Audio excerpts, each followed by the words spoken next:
Welcome back to lesson 11, appeasement. After today's lesson, you should be able to define appeasement and understand the controversial use of it during the 1930s. I would like to show you on our online resource that with regards to appeasement, there is a related video, Why Appeasement, by the BBC that is 20 minutes in length. Please also watch that. That is going to be very helpful for you. So, let's look at appeasement. Appeasement is, Winston Churchill says, when one feeds a crocodile hoping it will eat him last. What better way to begin to learn something by looking at it very abstractly? But, what Churchill is saying here is, with appeasement, there's somebody hungry or some kind of monster, as reference to Germany, and it's consuming others. And the appeaser is like, well, I'm going to sacrifice Austria, I'm going to sacrifice the Sudetenland, but I'm doing this so that maybe I can keep surviving and Germany will eat me last. Neville Chamberlain, who's remembered as the principal appeaser that Churchill is very critical of, says how horrible, fantastic, and incredible it is that we should be digging trenches and trying on gas masks here because of a quarrel in a faraway country between people of whom we know nothing. So that's his way to justify appeasement. Neville Chamberlain, looking to avoid a fight.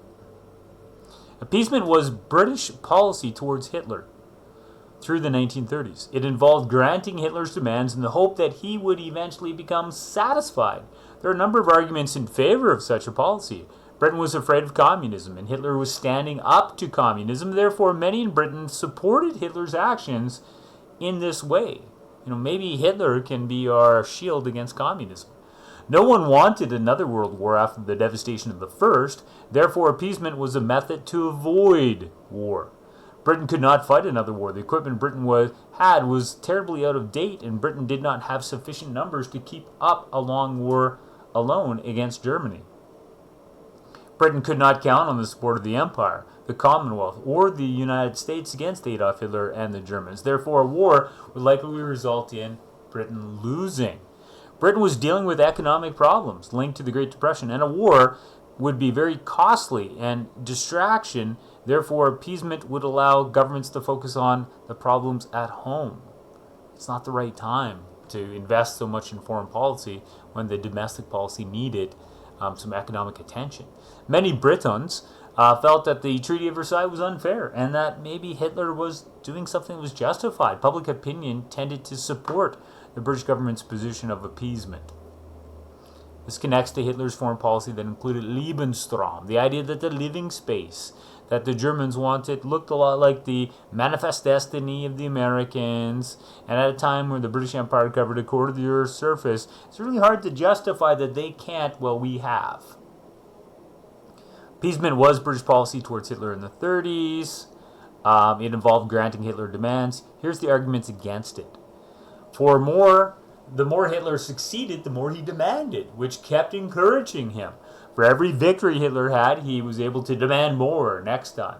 Appeasement enabled Hitler to become more aggressive. Appeasement meant that Britain trusted Hitler completely, that he would be satisfied with his gains. Appeasement, therefore, was a gamble based upon believing that Hitler was trustworthy. You can't appease an opponent that's not trustworthy. Because the essence of appeasement is I trust that if I give you this, you'll stop your demands. Appeasement also allowed Germany to grow into a strong nation with a strong army which was more powerful than Britain, something the Treaty of Versailles was attempted to head stop. Appeasement showed that the British and the French would not stand up to Hitler against communism, which worried those in the Soviet Union significantly. And here's a great summary of the arguments for and against appeasement. And then I'm going to ask you to watch that video, Why Appeasement, 20 minutes in length. The link is there. Link is also in the program. But the advantages of appeasement, many people still remember the horrors of the First World War and wanted to avoid it, one at great cost. Many people believe that Germany had some justification because they had been treated too harshly under the Treaty of Versailles. Some people saw communism as the biggest threat. so we must allow Germany to be strong as a defense against communism. Britain was not ready for the war, so appeasement would give them time to get ready for the war. Britain was preoccupied with the economic depression, and the events of the Spanish Civil War showed how powerful Germany was and how unprepared the British were. The disadvantages, it gave Hitler the advantage. He grew stronger and more brazen, right? More brave. When war came, it was against a strong Germany. It was fought in Poland, a country too far away for Britain to help. It was not right. Britain and France allowed Hitler to break international agreements, especially the Treaty of Versailles. The Covenant of the League of Nations had been signed by all its members. They were also prepared to give away parts of other countries like Czechoslovakia to help keep peace. Appeasement was simply another word for weakness and cowardice. Chamberlain misjudged Hitler. He believed Hitler was a normal leader who would listen to reason. He didn't realize until it was too late that appeasement simply encouraged Hitler to believe that he could do anything. The appeasers missed excellent opportunities to stop Hitler, especially in the reoccupation of the Rhine in 1936. And the biggest argument against appeasement, it did not stop the war. It still comes in 1939.